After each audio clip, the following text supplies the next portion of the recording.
Lorsque vous recevez une information, il y a 3 grandes questions à se poser. Ces questions portent sur l'auteur, le support de cette information, c'est le qui, sur les objectifs, et donc l'objectivité de l'auteur, c'est le pourquoi, et sur l'exactitude de l'information, c'est-à-dire le comment. Qui sont les auteurs de l'information que vous recevez? Premièrement, interrogez-vous sur l'identité et la réputation de l'auteur. Est-il nommément identifié? Un article de qualité se doit d'être signé par son auteur. S'agit-il d'une personnalité reconnue pour ses compétences et son expertise sur le sujet traité? A-t-il écrit d'autres articles ou ouvrages de référence sur ces thématiques? Est-il affilié à une organisation neutre ou plutôt apparenté à une organisation d'intérêt particulier comme un lobby, un parti politique, une entreprise par exemple? Cite-t-il des travaux d'autres auteurs du domaine et est-il cité par d'autres auteurs de ce même domaine, indiquant par là qu'il reconnaît à la fois l'expertise de ses pairs et qu'il est reconnu par ceux-ci? Pour vérifier qu'il est bien un expert, il est aisé de rechercher ses travaux antérieurs avec un outil tel que Google Scholar, qui répertorie uniquement les publications scientifiques. Si cet auteur n'a rien publié dans le domaine, peut-être n'est-il pas vraiment un expert de cette question. Ces informations vous donneront une idée de la fiabilité de cet auteur par rapport à la thématique de la publication.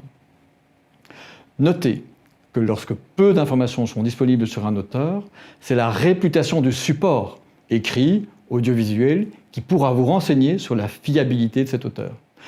Car on peut a priori supposer qu'un média de bonne qualité ne publiera que des articles pour lesquels les compétences des auteurs ont été vérifiées. Si ce support est un site web, il peut être intéressant de chercher à identifier les éditeurs, de savoir qui ils sont, quel est le sens de leur démarche. Vous trouverez généralement un onglet « Qui sommes-nous » ou « Notre organisation » qui vous permettra d'en savoir plus. N'hésitez pas à faire une recherche sur le média lui-même. Si l'identité des éditeurs n'est pas mentionnée, vous pouvez alors recourir à des sites de type whois.com ou indom.com qui vous renseigneront sur l'identité des propriétaires des sites. La deuxième question que vous devez vous poser, c'est: les auteurs sont-ils objectifs? Interrogez-vous sur les objectifs visés par les auteurs. Leur but est-il d'informer de manière neutre, sans parti pris, ou au contraire de vous rallier à leur cause? Cette question est souvent rapidement réglée lorsque le support est lui-même dédié à une cause ou à des intérêts particuliers, politiques ou économiques. Dans ce cas, il est probable que les auteurs ne seront pas totalement objectifs. Regardez si les auteurs citent d'autres publications, et s'ils en citent, vérifiez qu'ils ne sont pas les uniques auteurs de ces publications qu'ils citent, ou que ces publications proviennent toutes du même site internet que la publication que vous lisez. Car dans ce cas, cela pourra indiquer que l'auteur ne considère comme valable que ses seules publications ou celles publiées sur le même support. Vérifiez aussi que les auteurs présentent et confrontent différents points de vue sur la question et qu'ils ne citent pas exclusivement les publications qui appuient leur thèse. Leur argumentation est-elle logique? Leur conclusion est-elle en accord avec le texte et les idées qui précèdent? Tous ces éléments vous permettront d'évaluer l'objectivité des auteurs, ou du moins leur impartialité dans le traitement de l'information. Troisième question à vous poser, l'information est-elle exacte?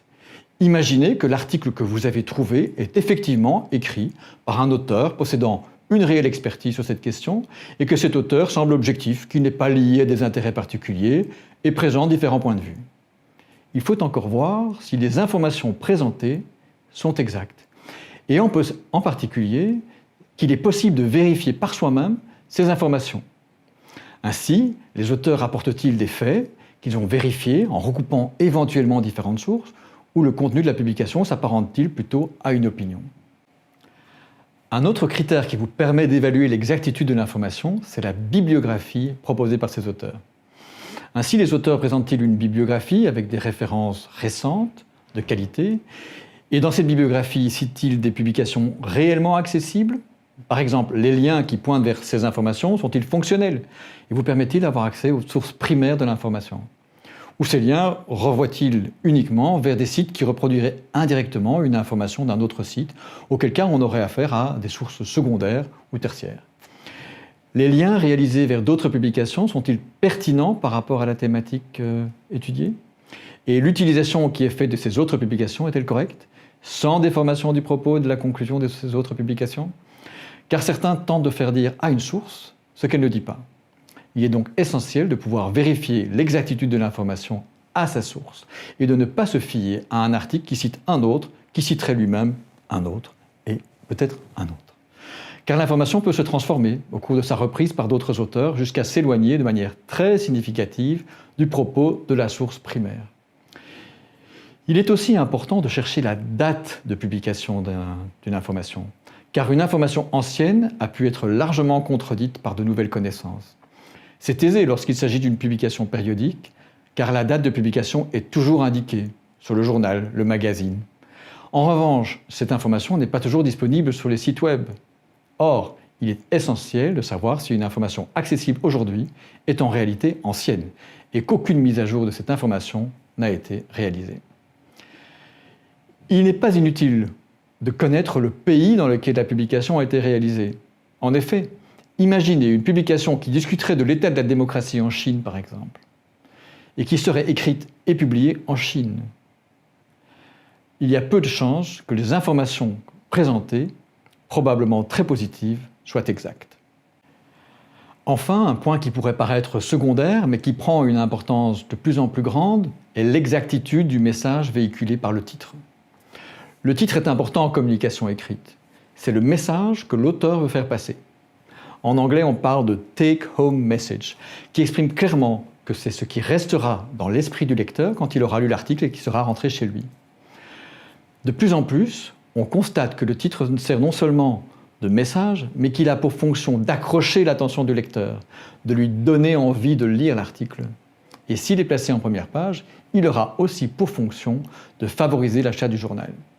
Le titre va gagner en percussion, en sensationnalisme, mais on va s'éloigner du message porté par l'article. Malheureusement, beaucoup de lecteurs se contentent de lire le titre, sans aller plus loin, et ils se satisfont de ce résumé très succinct. Ils ne conserveront comme unique information que le message convoyé par le titre. Plus préoccupant encore, beaucoup de ces lecteurs, très partiels, partageront la publication sur le réseau social sans même avoir lu l'article. Des chercheurs français et américains ont analysé la manière dont plusieurs milliers de tweets contenant un lien court menant vers des sources d'information étaient relayés. Selon cette étude, près de 60% des tweets sont relayés sans même être lus. Comme le dit Arnaud Legout, co-auteur de cette publication, les gens se forment une opinion basée sur un résumé ou un résumé de résumé sans aucun effort d'approfondissement. Un constat particulièrement inquiétant pour nos démocraties à cette époque des fake news. Il est donc essentiel, avant de relayer toute information, de vérifier que le titre correspond bien à ce take-home message du reste de l'article. Car il est probable que beaucoup des destinataires de votre partage se contenteront de le partager à leur tour sans même ouvrir le lien. Vous voilà maintenant équipé. Bon travail!